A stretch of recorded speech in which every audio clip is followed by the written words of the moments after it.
flow. For disclosures, EVMS MFM is a luminary center for GE Healthcare in ultrasound and has been for more than 20 years. So we have a contractual equipment support with GE Healthcare for equipment testing. I have personally declined any financial support for my presentation today. Also, I want to share with you that this is an independent presentation that is not part of the official program as planned by the Society for Maternal Fetal Medicine Program Committee. I want to send a shout out first to my friend and colleague, Dr. Rabi Shawi, who I've written many books with. Rabi contributed some of the images in this presentation. So the current technology that we have in fetal color Doppler imaging, we have the traditional color Doppler. We have the high definition color Doppler with radiant flow here. We have the power Doppler with different color algorithms. Slow flow related to not really imaging of the fetal heart, but I wanted to show the technology here. B flow, and then tissue Doppler looking at tissue movement here with this algorithm for measuring velocity flow of annuli. Limitations of the conventional color Doppler today is that it is angle dependent, as you know, based on the Doppler formula. It has low temporal resolution, so you go from a grayscale to a color Doppler, you see significant deterioration in your frame rate. It only displays radial velocities, so this is the direction of blood flow towards or against the transducer that is displayed on color Doppler. You all know about the aliasing artifact, the Nyquist effect, that is sometimes related to the true turbulence that exists in a vessel, but also could be related to the technical aspect of your application per se. And we cannot assess intravascular fluid forces by the conventional color Doppler. So what are intravascular fluid forces? These are forces within the vessels that actually now we have strong evidence that they are essential for cardiogenesis and morphogenesis of the fetal heart and the vascular system. They're important for us to understand the hemodynamics within the vessels per se. It is an emerging field in adult cardiology today with significant diagnostic and prognostic values, but also potential applications in congenital heart disease. Traditionally, we talk about a laminar flow within a vessel, transitional flow from laminar flow into a turbulent flow. And I want to introduce today to you also the concept of a vortex flow that is really critical and essential in the morphogenesis and the normal applications of flow in the fetus and in adults.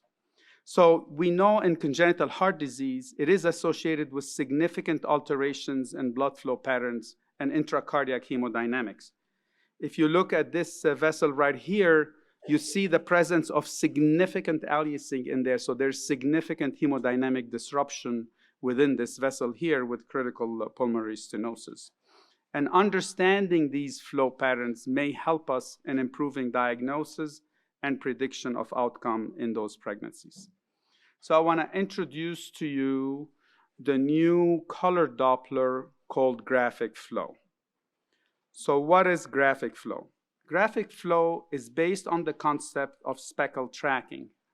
You know the tissue speckle tracking that is now available on the fetal heart, but has been part of adult cardiac prediction of cardiac function, is speckle tracking of the speckles of the myocardium and how they move and what forces they move within the heart, and using that speckle tracking to determine contractility, determine cardiac function, and so forth. Graphic flow is actually tracking the speckle of the red blood cells within those vessels. That's what the technology is based upon, is tracking the red blood cell speckles using a best match algorithm within the vessel itself. So as you know, as the blood cells enter a vessel and they create different hemodynamic directions, and graphic flow is tracking the speckle of these red blood cells within the vascular system per se. This is the output that you will see from blood speckle tracking on ultrasound.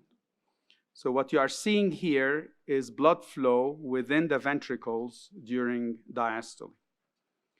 Here's another example of a graphic flow at a 4-chamber view, in a normal 4-chamber view, showing you flow between atria and ventricles.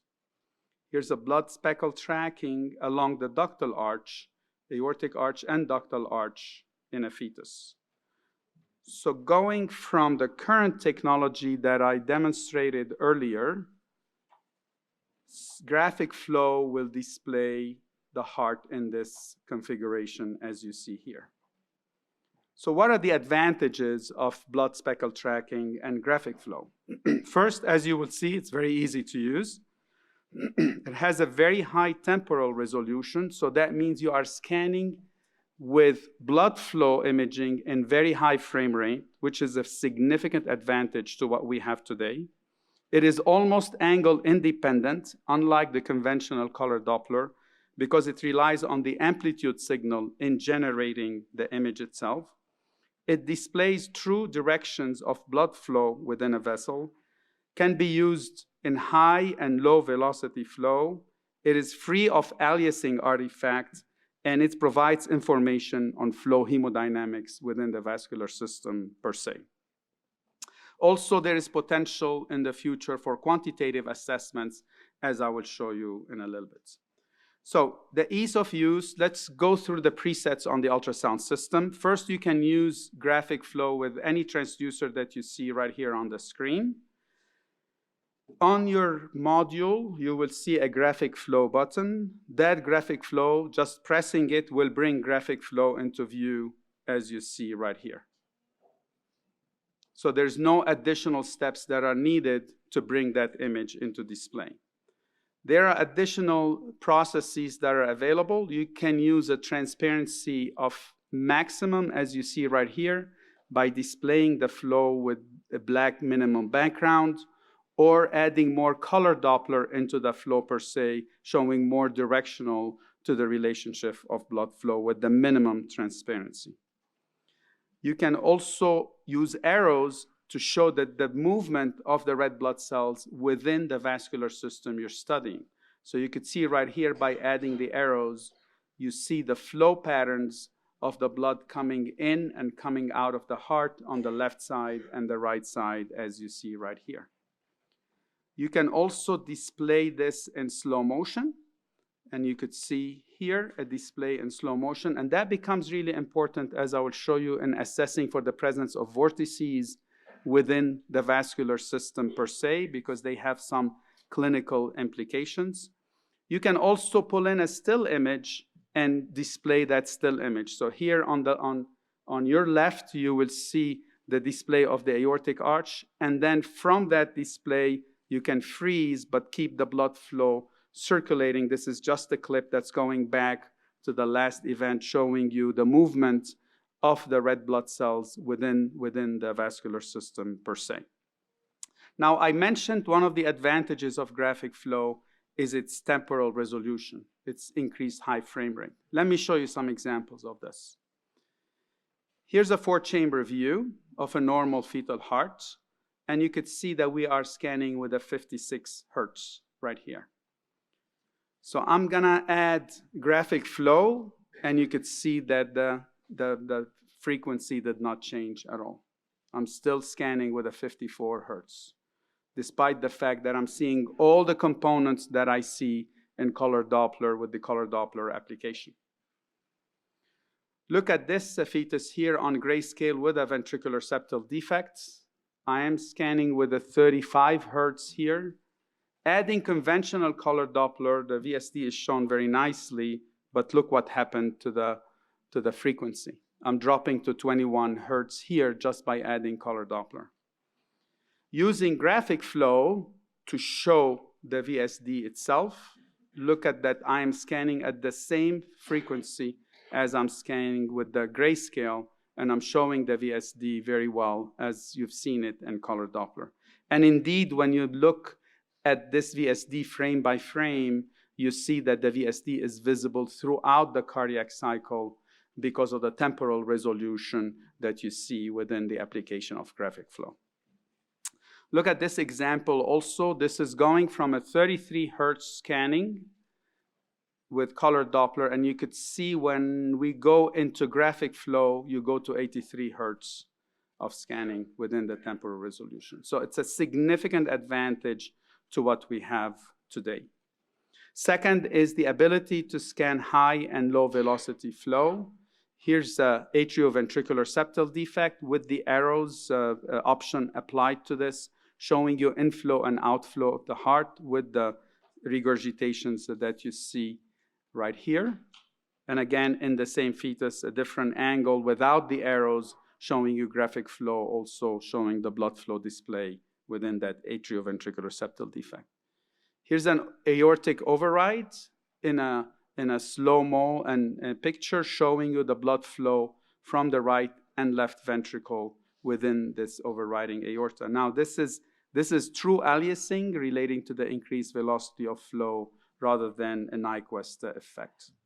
Here's a fetus with a large teratoma in the neck on grayscale, and here's the application of graphic flow showing you the blood flow, the low velocity blood flow within this tumor in the back of the fetal neck. Here's the heart from the same fetus showing you overflow on the right side.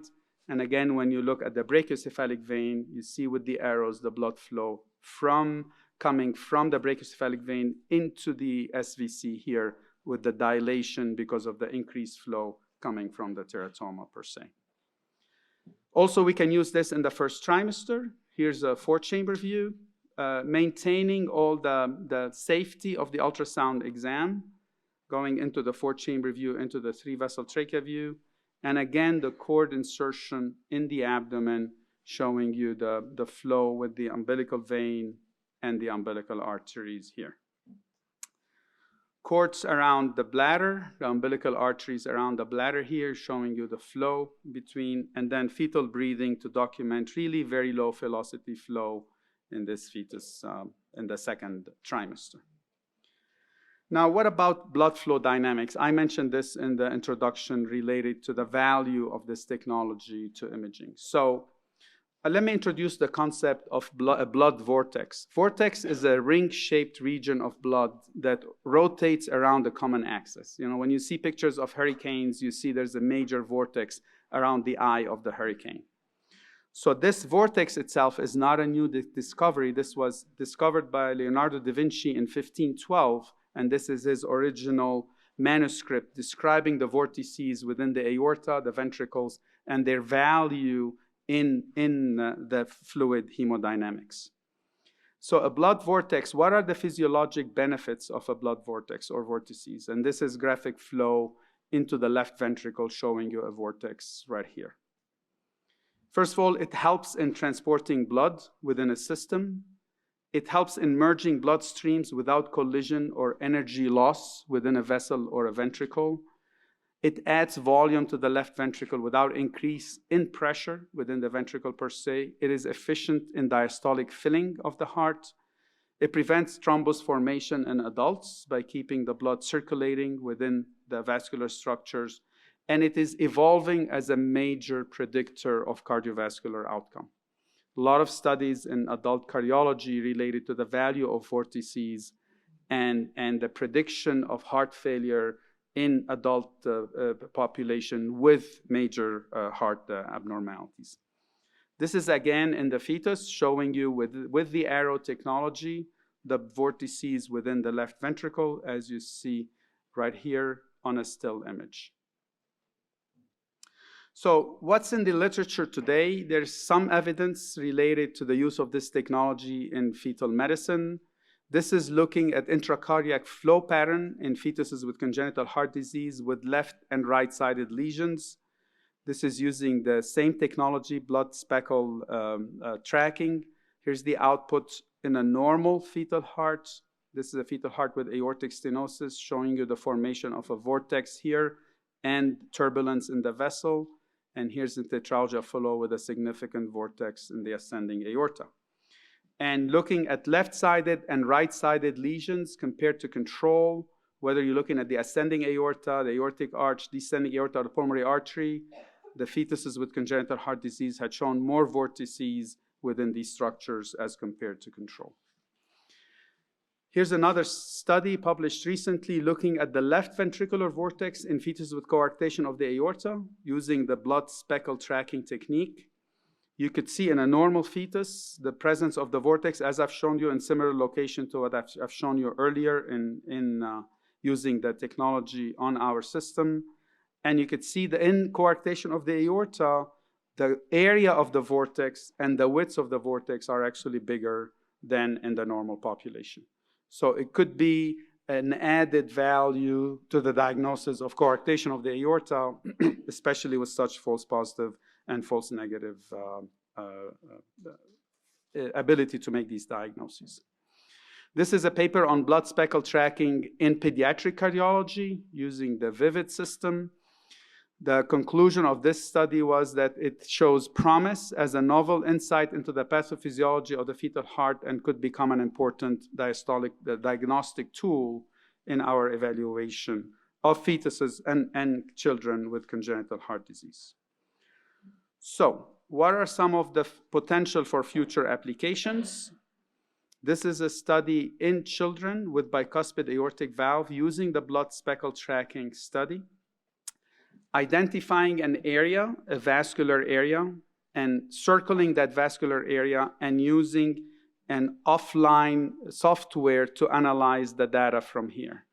And here you can analyze the energy loss within the vessel, vorticity, the kinetic energy, and vector complexity within the vessel itself.